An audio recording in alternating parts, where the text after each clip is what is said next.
توی این پست راجع به این صحبت کنیم که چطور سر صحبت رو با خانم ها باز کنیم. و اما نحوه باز کردن سر صحبت با دخترها.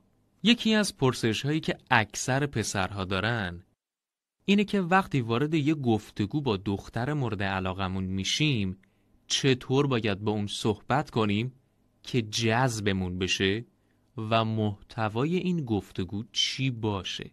به طور کلی مدیریت گفتگو یکی از بحثاییه که زیر مجموعهای خیلی زیادی داره.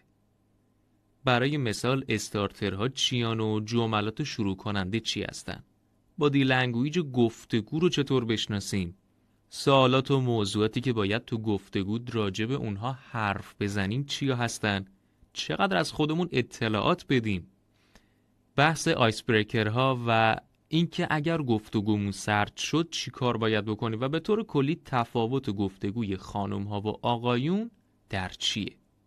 تو این زمینه حدود 20 مورد موضوع هست که در نحوه گفتار بین یک پسر و یک دختر مهمن. در ادامه جلسات آموزشی به تک تک اونها میپردازیم. استارت و شروع گفتگو روش‌های مختلفی داره. اما یکی از راه‌هایی که در 90% موارد به نتیجه میرسه اینه که از یه شوخی استفاده کنیم. اما برای اینکه به درستی بتونیم از یه موضوع خنده‌دار به هدف خودمون نزدیک بشیم باید با منش و اخلاق اون فرد کمی آشنا باشیم. مثلا بریم به پیج اینستاگرام دختر مورد علاقمون مراجعه کنیم. یا اگه تو فضای مهمونی قرار داریم با یه موضوعی سر صحبت رو باز کنیم که به اون شخص مربوط باشه. مثلا اگر دختر مورد علاقمون رشته حقوق میخونه با سوالی حقوقی شروع کنیم بحث رو. جمله اول رو هم کاملا جدی بیان میکنیم. مثلا ببخشید من یه سوال حقوقی دارم و بعد در این مورد یه موضوع خنده‌دار و شوخ طبع‌گونه‌ای رو بیان میکنیم. مثلا اینکه درسته حقوقدانا فلان اخلاق رو دارن؟ شوخیمون باید بامزه باشه، نه پیچیده باشه و نه اینکه از گفتنش بترسیم. بی‌ادبی هم نباشه، یعنی طوری باشه که روش فکر کرده باشیم. خب در ادامهش سعی کنین چند تا جمله درباره همون موضوع بیان کنین و گفتگو رو با همون موضوعات ادامه بدین تا جایی که زمانش برسه برای وارد شدن به مرحله بعدی. البته اینم بگم اگر طرف مورد نظرمون آدم افسرده و دپی باشه باید از یه روش و فرمول دیگه ای استفاده کنیم که بعداً بهتون میگم.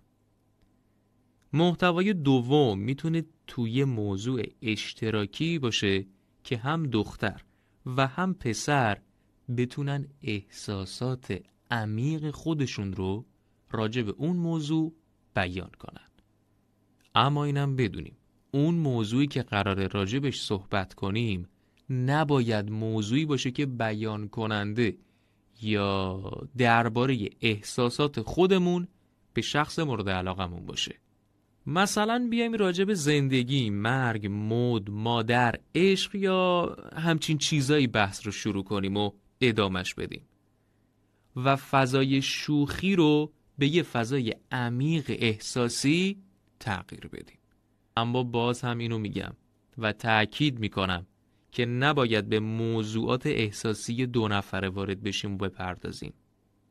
مثلا نگیم خب بیا درباره خودمون حرف بزنیم یا عزیزم رابطمون چطوری باشه. کار با اینا نداشته باشیم. مرحله سوم، گفتگو باید به سمت یک مسئله با یک غم عمیق جهت بگیره. این موضوع حتی میتونه یه موضوع خیالی یا واقعی هم باشه. مثلا مرگ یه دوست یا غم از دست دادن یه عشق قدیمی همچین سنگین، یا مواردی که بتونه فرد مورد نظرمون رو تحت تأثیر خودش قرار بده. این یکی از قواعد خیلی مهم کنترل ذهنه. کنترل ذهن چی میگه؟ میگه که زمانی که بتونی یک نفر رو هم بخندونی هم بگریونی، تونستی روی قلبش چیره بشی یا که قلبش رو به دست بیاری. تو این زمینه فیلم های طنز موندگاری داریم. مثلا نهنگ عنبر 2 فیلمیه که هم شما رو به خنده وامی داره و هم به گریه. توصیه میکنم نگاهش کنین حتما و با دقت ببینید. اما توجه کنین که این غمی که میخوایم راجبش حرف بزنیم با طرف مورد نظرمون نباید غمی باشه که ما رو یه آدم ضعیف نشون بده. غرغر نکنیم و ناله نکنیم. یعنی باید یه طوری بیانش کنیم که این ضربه زمانی به ما وارد شد که قوی بودیم.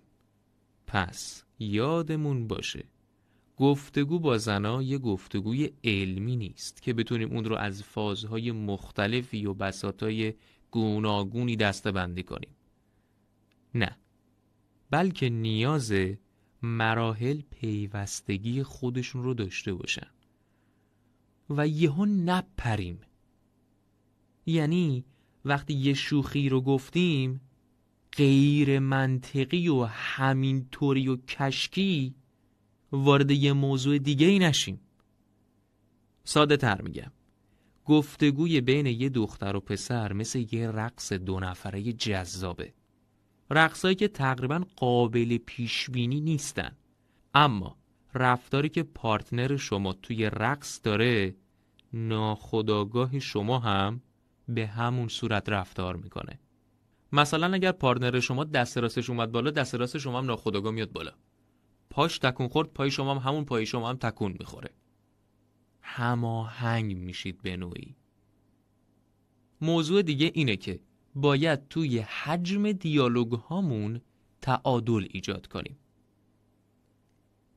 یعنی نباید 10 خط یه پاراگراف ما حرف بزنیم، طرف مورد نظرمون 1 کلمه بگه.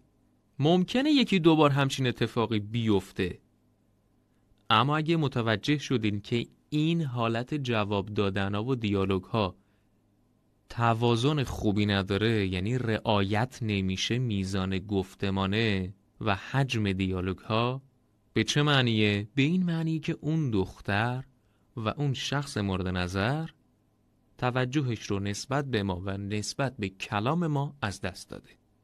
پس باید چی کار کنیم؟ پس باید یه کاری کنیم که دختر هم به اندازه دیالوگ هایی که ما میگیم حرف بزنه و باید سوالاتمون رو یه طوری بپرسیم که ادامه دار باشن. ممکنه این موضوع سخت باشه ها، اما با تلاش و تفکر میتونید به یه نتیجه خیلی خوبی برسید. در مورد چیزهایی هم سوال کنید که توجه شخص مقابل رو بهمون جذب کنه. یعنی چه جور سوالایی؟ سوالایی که درباره احساسات باشه، نه اطلاعات. مثلا نپرسیم اسمت چیه، بابات چیه، کجایی، چه رشته‌ای میخونی، معدل آخرین کارنامه دبستان چند شد، چی کار اینا داریم.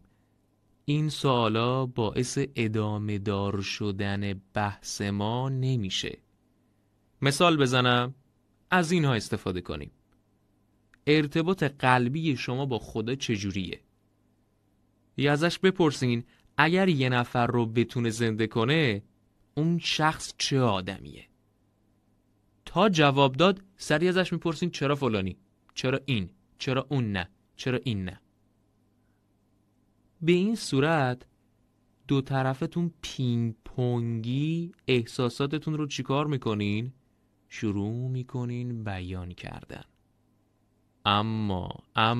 اما هیچ وقت این رو فراموش نکنید که از همون اول نباید احساساتتون رو ابراز کنید. خب تا اینجا اینا رو داشته باشین.